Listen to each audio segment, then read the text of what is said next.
Louvado seja Deus, é de Deus. Abri juntamente comigo no livro do profeta Ezequiel. Amém? Livro do profeta Ezequiel, no seu capítulo 37.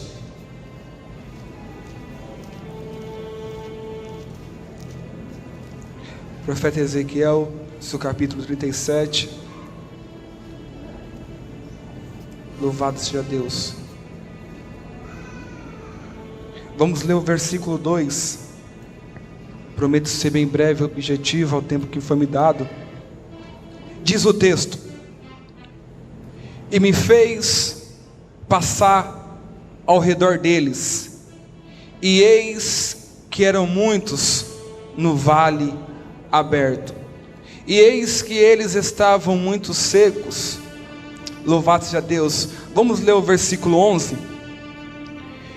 Então ele me disse: filho do homem, estes ossos são toda a casa de Israel. E eis que eles dizem: nossos ossos se secaram, e as nossas esperança está perdida. Nós estamos cortados fora por nossas partes. Somente até aqui, igreja. Pode tomar o vosso assento. Louvado seja Deus. Queridos, eu peço que vocês redobram um pouco a sua atenção para cá, porque Deus tem algo para falar para o coração da igreja. Algo que Deus ministrou no meu coração, aqui em cima do altar. Estamos diante de um culto de família. Talvez diante da passagem a qual lemos, muitos vão se perguntar, conhecendo o contexto: Mateus, o que tem a ver culto de família com o que Deus fez na vida do profeta Ezequiel dentro de um vale cheio de ossos secos? E quando eu estava aqui em cima, Deus ele ministrou no meu coração algo forte. Filho, através dessa passagem você vai contar, você vai dizer, e Deus até confirmou na boca do pastor, o que eu fiz na sua vida quando você estava dentro de um cenário de morte.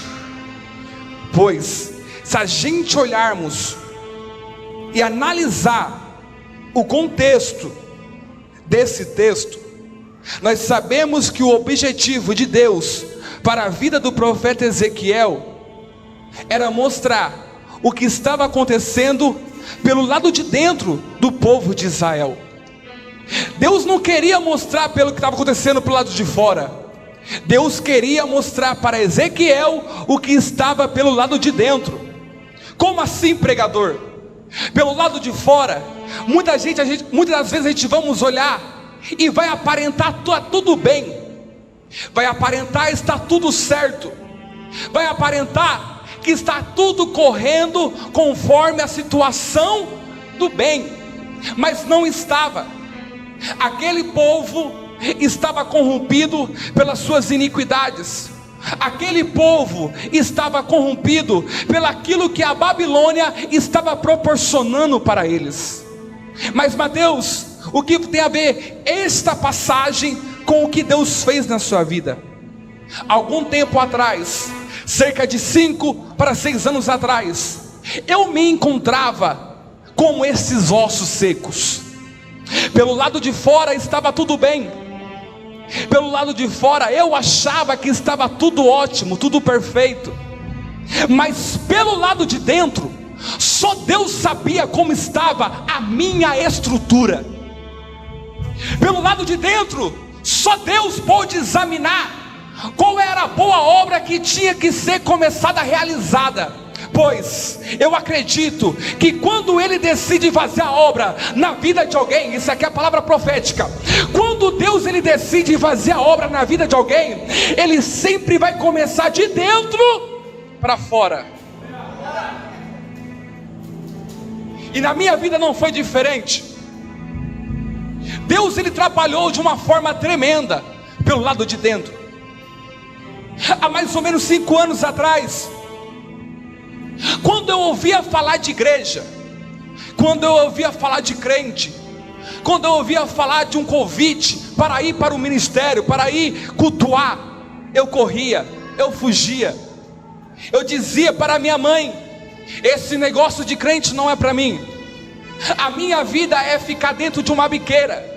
A minha vida é ficar dentro de uma viela.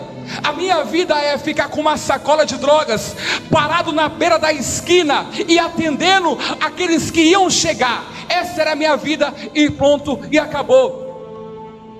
Mas só que pelo lado de dentro, Deus sabia que uma boa obra iria se acontecer. Talvez pelo lado de fora alguém estava olhando e estava dizendo: vai ficar desse jeito até a morte. Talvez pelo lado de fora alguém estava tendo acesso à minha vida e estava dizendo: esse aí vai ser mais um traficante de viela, que não vai chegar a lugar algum, que vai morrer nessa vida, que vai acabar nessa vida. Mas só que tinha alguém que já estava começando a boa obra pelo lado de dentro.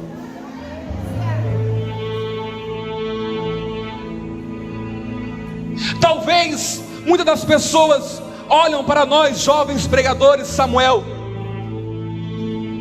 e fala: está começando agora, está chegando agora. E muitas vezes não sabe da onde Deus nos arrancou. Como foi difícil sair do lamaçal do pecado. Como foi difícil sair de dentro de um vale aonde estava cheio de ossos secos. Pois se a gente formos buscar saber, estes ossos que estavam secos estavam expostos sobre o vale, eles não estavam enterrados. Então eu acredito e passo a entender que eles estavam expostos como uma vergonha diante da sociedade, diante das demais pessoas que olhavam, dizia para aqueles ossos e falava: Israel acabou, o povo de Deus acabou, aquele ali já era. E muitas das vezes eu ouvi palavras como essa quando eu estava do lado de fora: Mateus acabou, você já era, vai viver nessa vida. A vida do missionário Mateus, ou do Mateus alguns anos atrás, 5 anos atrás, era alguém dizendo: está vendo esse jovem aí? Não passa disso, é um qualquer. A vida dele vai ser sendo preso até a morte. A vida dele vai ser vendendo uma droga até a morte. Mas isso aí eram as pessoas que olhavam pelo lado de fora. Mas quem está vendo pelo lado de dentro, ele sabia que ia chegar uma hora que ele ia colocar um ponto final em toda essa história. Ia chegar um tempo que quem olhava o Mateus pelo lado de fora dizendo: ah, lá vai um traficante, lá vai, aleluia, mas a Deus, um ex-presidiário, oh, aleluia. Tinha alguém do alto céu dizendo: não se preocupe não, enquanto você está dizendo que lá vai um traficante, lá vai um ex-presidiário, eu estou contemplando pelo lado de dentro, e daqui a alguns anos alguém vai dizer: lá vai um missionário, lá vai um pregador do evangelho, lá vai o homem de Deus. É Deus dizendo: Fábio, eu pego as coisas loucas nesse mundo para confundir os sábios. Irmãos, Deus permitiu que eu fosse preso durante 3 vezes. A primeira vez eu fiquei 1 mês, saí e falei: tá tudo tranquilo, tá tudo de boa. 1 mêsinho a gente passamos de boa. Passou 4 meses, irmãos, lá estava novamente Mateus preso. Mas dessa vez Mateus ficou só 10 dias. Observe que já era o projeto de Satanás para querer lubrificar minha mente. Novamente Mateus saiu da fundação e voltou de novo às velhas práticas, e voltou a praticar de novo aquilo que a sua carne necessitava. Interessante é que era em 4 meses, a mãe do Mateus estava correndo dentro de uma delegacia para ir visitá-lo, para ir ver o que aconteceu. E da última vez, pegaram Mateus novamente. E dessa última vez, Mateus estava foragido da justiça. Dessa última vez, Mateus ia ter que cumprir o que ele quebrou, e vai ter que cumprir o que ele praticou. E dessa brincadeirinha da última vez, Mateus ficou 9 meses. E nesses 9 meses foi o tempo em que Deus ele fez um grande reboliço na minha vida. Eu vou te explicar por quê. Versículo 6 do capítulo 37 vai dizer assim: e eu colocarei tendões sobre vós, e farei crescer carne sobre vós, e vos cobrirei com pele, e eu colocarei fôlego em vós, e vós vivereis, e vos sabereis que eu sou o Senhor. E Deus ministrou no meu coração algo tão forte, pastor, que dentro deste vale, que dentro deste processo, que uma hora ou outra o Mateus estava passando, agora ele vem com uma promessa.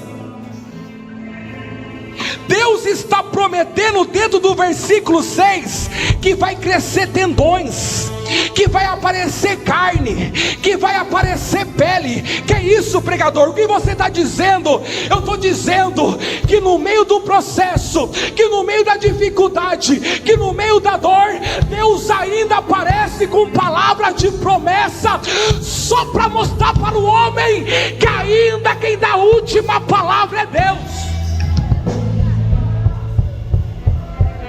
Escuta, versículo 7.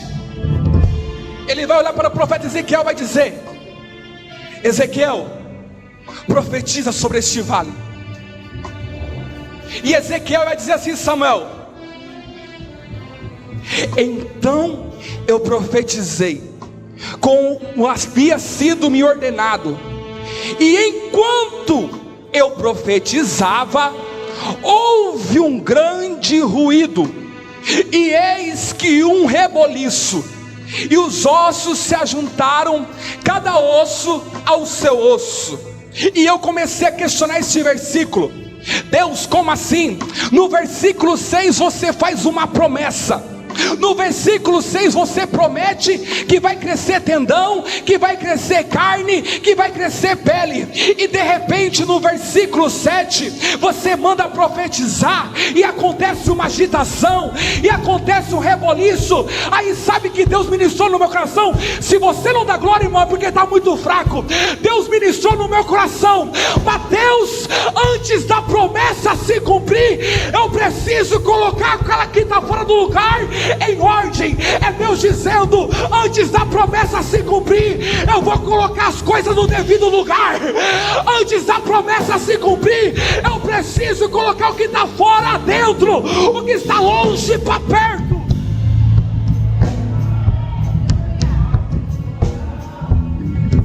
E Deus ele fez uma promessa na minha vida.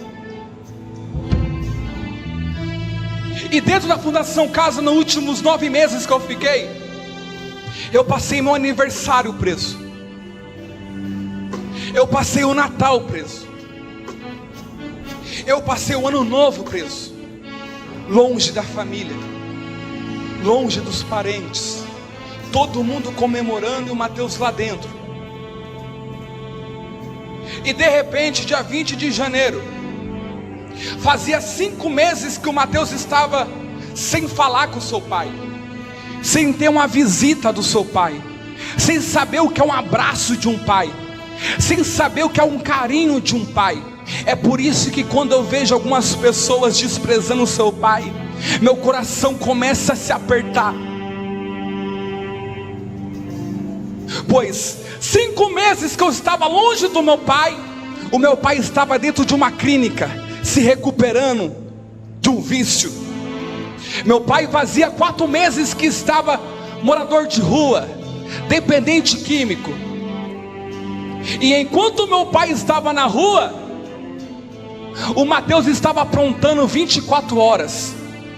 É por isso que muitas vezes, pastor Fernando, tem muitas pessoas que falam: mas por que você grita tanto?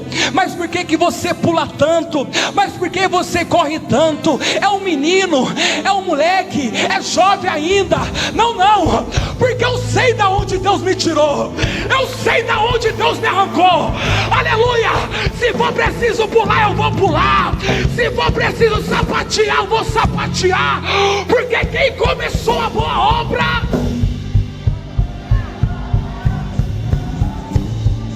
Dia 20 de janeiro, Mateus está dentro do pátio da Fundação Casa. Chega a notícia do chefe de segurança: Mateus, o único Mateus que tinha na Fundação Casa sou eu mesmo.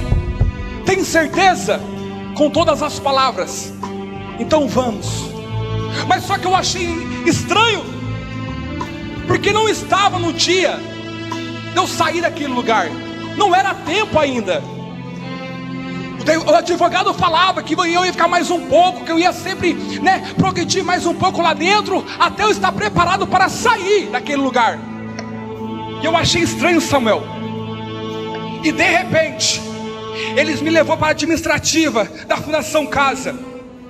E chegando lá estava o chefe de segurança, estava o diretor do pátio, estava o diretor do prédio, estava também os advogados, e no meio deles estava minha mãe. Mas só que se fosse para mim sair daquele lugar, minha mãe estava feliz, era para ela estar feliz. E de repente começou a descer as lágrimas sobre os olhos dela, e eu não entendi. E falei para ela: o que está acontecendo? Por que você chora tanto? E ela disse: Mateus,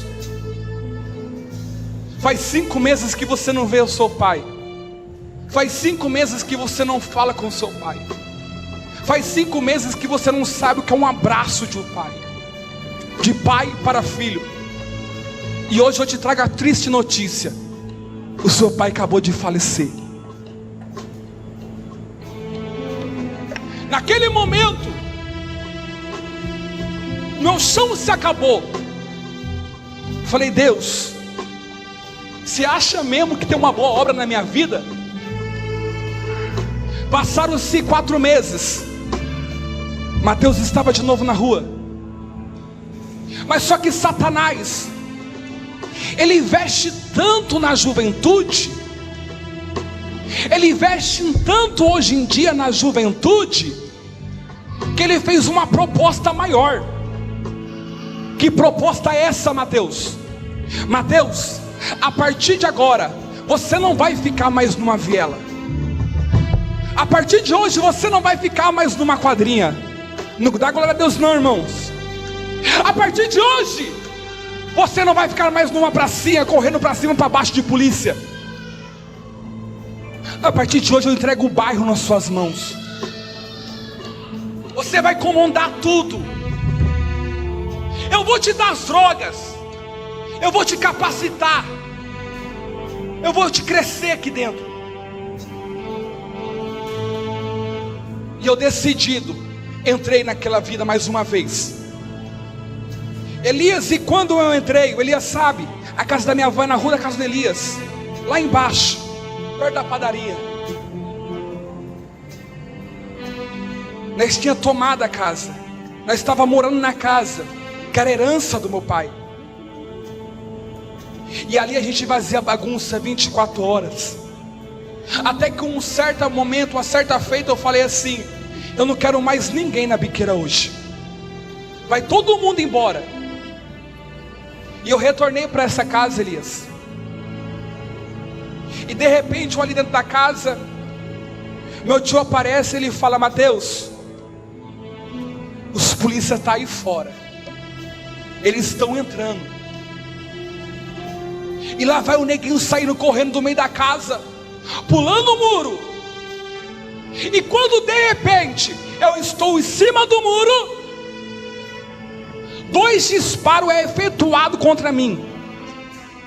Irmãos, me desculpe, mas o policial, ele é treinado para acertar o alvo.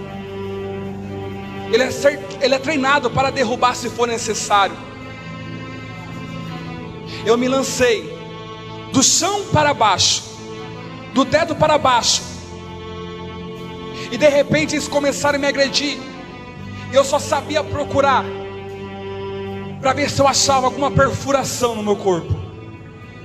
E naquele momento eu entendi, Alex, que Deus estava começando uma boa obra sobre a minha vida. Me prova isso, Mateus, eu te provo. Não perfurou nenhum sequer bala sobre o meu corpo.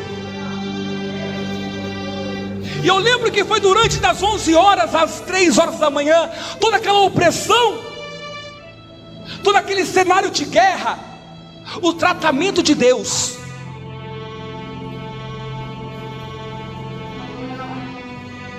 E eles falaram: você dá o que a gente quer e a gente deixa você embora. E eu falei para eles: amanhã vocês podem vir buscar, vai estar tudo aqui. Lembro que foi em cerca de valor de uns 10 mil reais, e eu não tinha esse valor. E de repente, quando eu saí para fora da casa, tinha 2 carros lá fora, esperando para fazer o resgate, porque eles já sabia o que estava acontecendo pelo lado de dentro da casa. E eles me resgataram, me levaram para um bairro vizinho. E de repente pela manhã, eu desesperado, com medo, preocupado, porque eu sabia que a qualquer momento eu poderia morrer. A qualquer momento eles poderiam me achar e acabar com a minha vida, porque eu não tinha o que eles queriam. E de repente eu chego na casa da minha mãe, todo preocupado.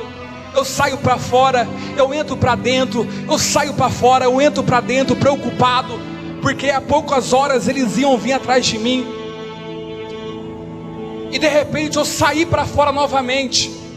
Veio uma irmã do outro lado da rua e disse: assim te diz o Senhor, eu tive uma visão com você, Mateus. Eu via você todo asanguentado naquela viela. A irmã nem sabia o que tinha acontecido na noite anterior, e veio falando isso. E ela falou: eu quero te convidar para um culto caseiro que vai acontecer hoje à noite, do lado da sua casa. Agora está lá o Mateus, aonde um dia rejeitava uma oração, aonde um dia rejeitava, aleluia, a Deus, entrar no culto, ter comunhão com o crente, lá estava Mateus. E de repente veio uma senhorinha baixinha do coque. Ela veio até mim e disse assim: Mateus, assim te diz o Senhor, sou eu Deus que hoje desço na terra e cego todos os teus inimigos, porque aquele que queria te matar na noite de hoje não vai te enxergar mais.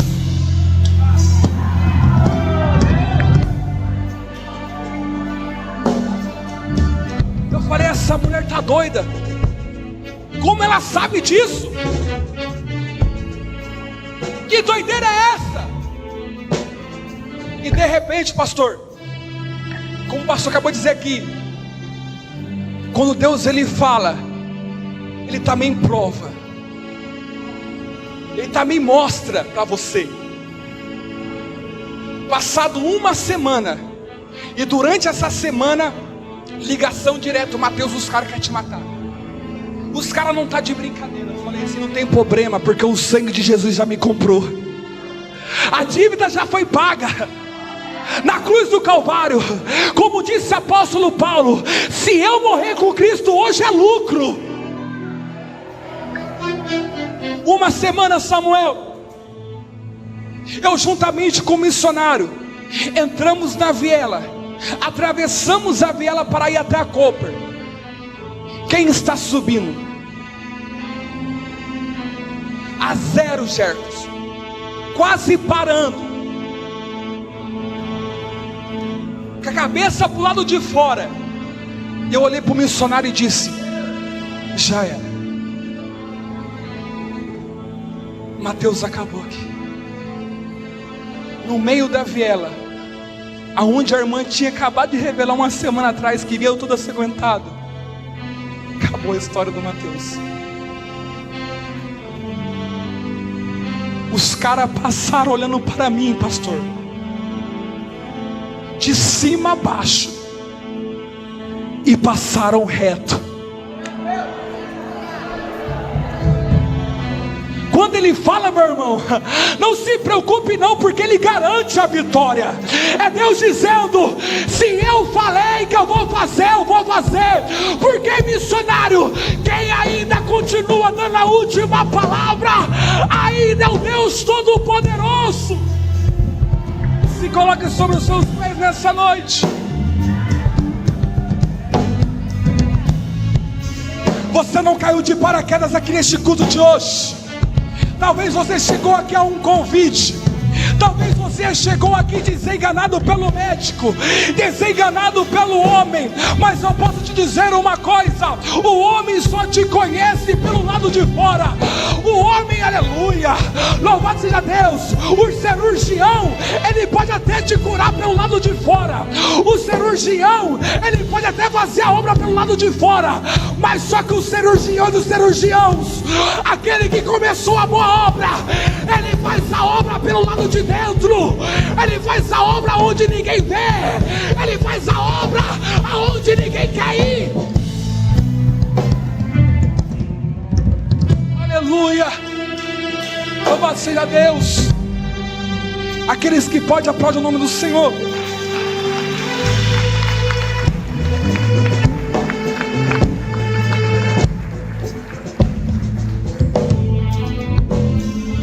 Talvez você esteja se perguntando: Mateus, mas é culto de família. A minha família enfrentou tudo isso que eu passei. Mesmo que ela não falasse nada, mesmo que ela acreditasse que também seria o meu fim, mas ela teve que ver de perto o que Deus fez na minha vida, para a honra e glória do Senhor. É por isso que a gente falamos, quando Deus está falando para Ezequiel, pastor, ande ao derredor dos ossos, ele estava dizendo: não pisa não, tem uma história que vai ficar de pé dentro desse vale. O Deus estava falando para o profeta: não pisa nos ossos não, anda ao redor, examina os ossos de longe, sem pisar, porque eu sei o que vai se levantar deste vale, eu sei o que vai ficar de pé no meio deste vale. E Deus, ele falou e cumpriu. De repente o que estava caído, de repente o que era muito no chão, se tornou um exército de pé. Eu agradeço a minha rica oportunidade, igreja. E aqueles que podem, louvam o nome do Senhor com palmas.